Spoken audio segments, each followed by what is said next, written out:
Solve the equation and check. I have 5 problems here for you. We have fractions mixed with non-fractions and mixed with other fractions.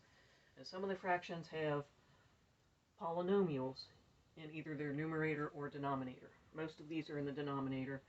Other ones that we'll do in another video will have it in the numerator. So remember, whenever you're dealing with fractions and adding and subtracting, you need to have a common denominator all the way through under each of these numbers. So what I need to do is I need to figure out what is my common denominator going to be for this problem. There's only one denominator there, so I'm going to make that my common denominator.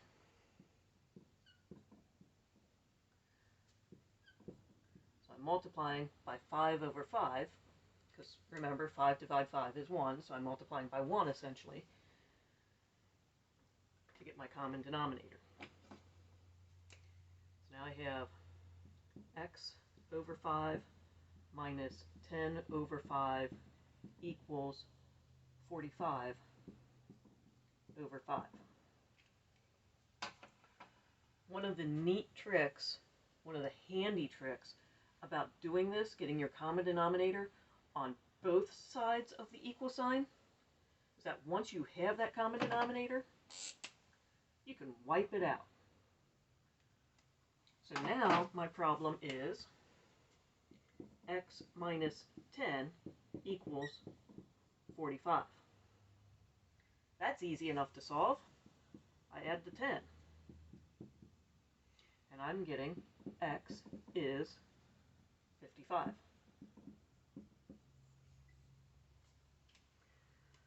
I do need to check these though, because remember, when we have fractions and we have a variable in the bottom, we might have something over 0, and we don't want that. So I need to check to make sure, is that going to make the denominator of my original problem equal to 0? No, because there's no variable in the denominator, so it doesn't matter. Looking over at this one, looking at my denominators, 6, 3, and 18. I see that 6 times 3 equals 18. So I'm going to take this times 3 over 3. That's going to give me the 18 there. Multiply this by 6 over 6. That's going to give me 18 there. So I have 3 times x over 18 plus 4 times x times 6, so 24 over 18 equals x over 18.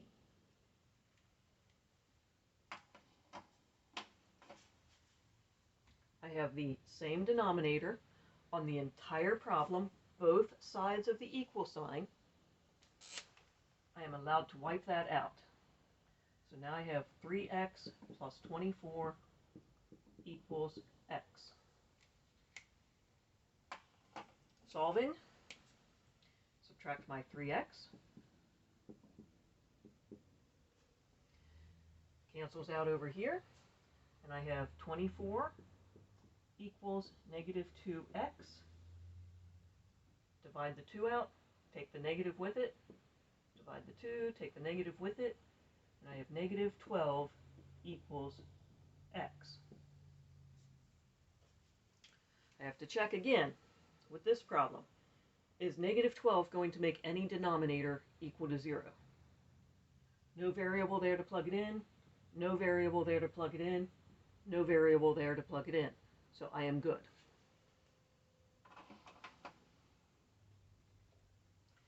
Making room for this problem.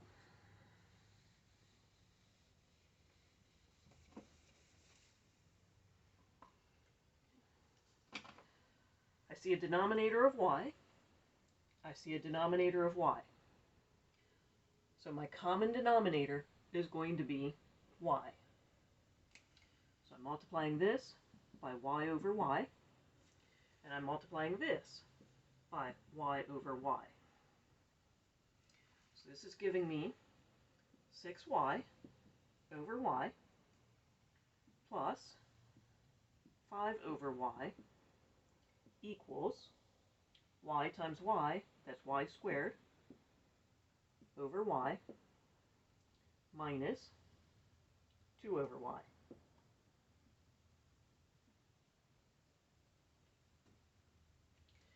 Now I check to see, do I have the same denominator under everything here?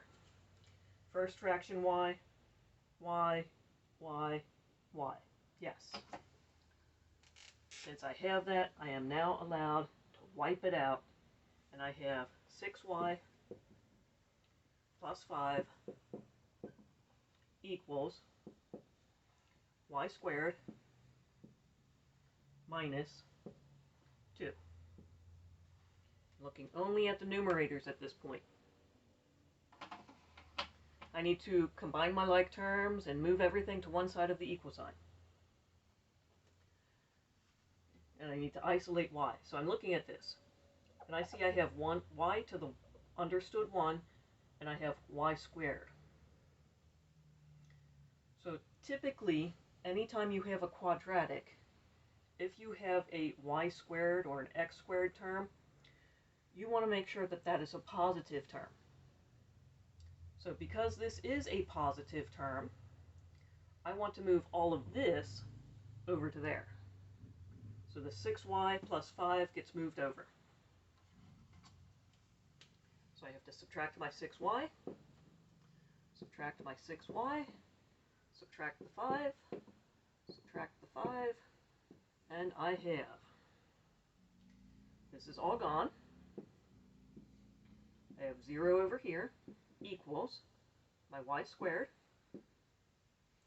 And I'm going to take this, the y term, and I'm going to put it next because I want descending exponents. So I have minus 6y. And then I have to combine this. Minus 2 minus 5. That's giving me minus 7.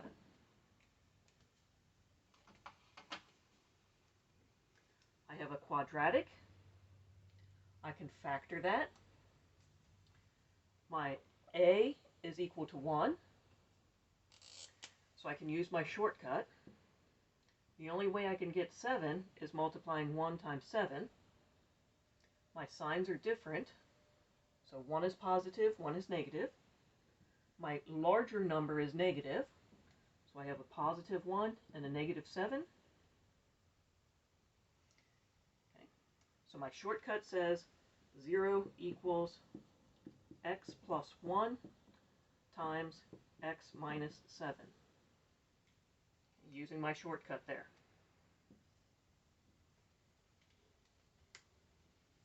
I have run out of space. I need to make more space. And I should not have erased that because now I don't remember what the... Oh yeah, I do. The only denominator was y. So I need to take this and I need to treat it as though this were equal to 0. And I need to treat it as this is equal to 0. And I need to do them separately. So I have x plus 1 equals 0. Subtract the 1. X is negative 1. I have x minus 7 equals 0. Add the 7. X equals 7. Check my denominator. Remember I said that the only denominator was something over y? I don't remember what the top part was, but I remember it was over y. And there were no other numbers on the bottom. If I plug in negative 1, that's not 0, so that's good. If I plug in the 7, it's not going to give me a 0 on the bottom, so that's good. So my answer is both this and that.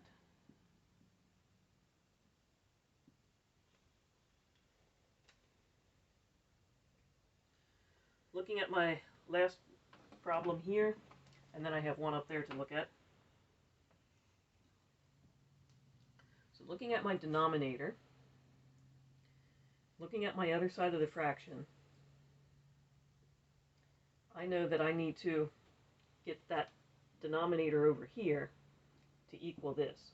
So I'm going to multiply the right side of the fraction, or right side of the equal sign, times 4 minus 3x.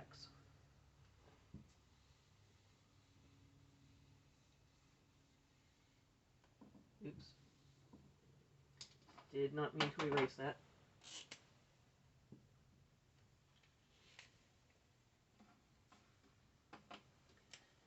So I'm going to put it over 1, because remember you can divide anything by 1, it doesn't change it. So negative 3 divided by 1 is still negative 3. I'm going to multiply it by 4 minus 3x.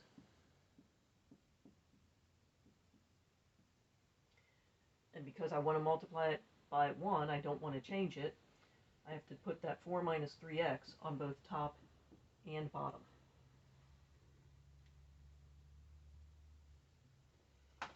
And I'm going to take my wipeout right away because I know that I'm going to have that same denominator. And I'm going to write it up at the top. 6 equals negative 3 times 4 minus 3x, close parentheses.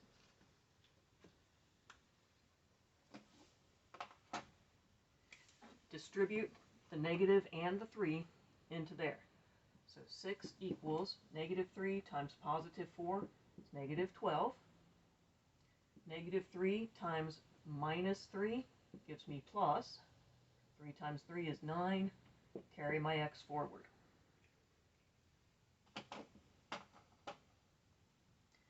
I want to solve for x, so I'm going to add the 12 to each side. That gives me 18 equals 9x. X is not yet alone. I need to divide the 9 out. Now I get 2 is x. I need to check this answer. I think that's my answer, but I need to check. If I take the 4 minus 3 times x, and I say that my x is equal to 2, that gives me 4 minus 6. That does not equal 0, so I'm okay.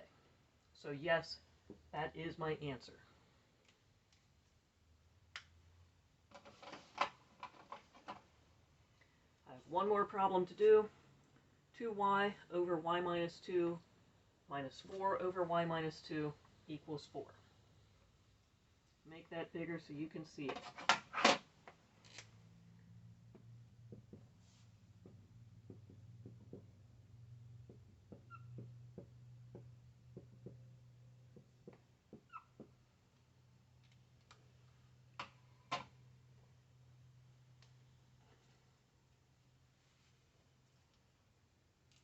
So I need a common denominator. So far it looks like it's going to be that y minus 2.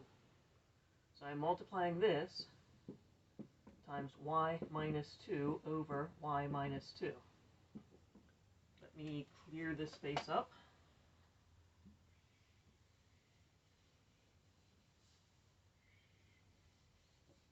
Make that a little neater.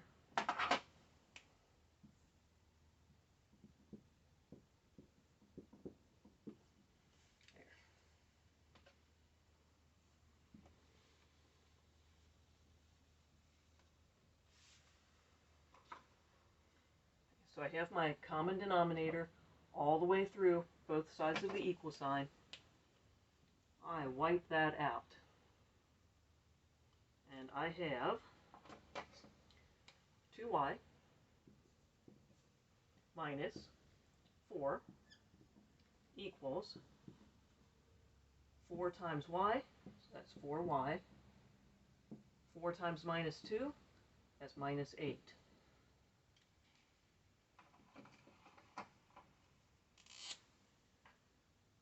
I want to solve for my y. It's on both sides. Personal preference, I prefer positive coefficients, so I'm going to subtract my 2y to the other side. Now I have negative 4 equals 2y minus 8. Add the 8 over.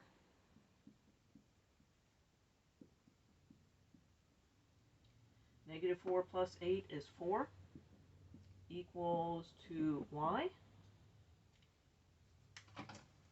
Divide the 2 out, and I get 2 equals y. I need to check that. If I take that and I put it into my denominator, and I know my denominator is not allowed to equal 0, so y minus 2 is not allowed to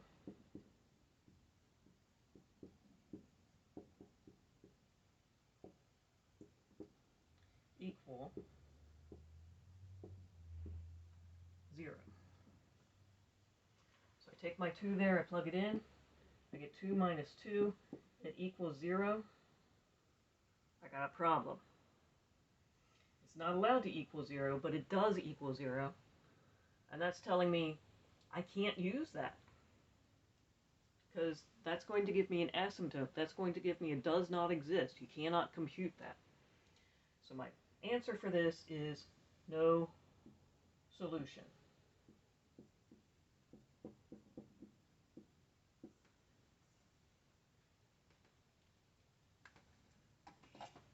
Because I am not allowed to have this, and that was the only option available, so no solution.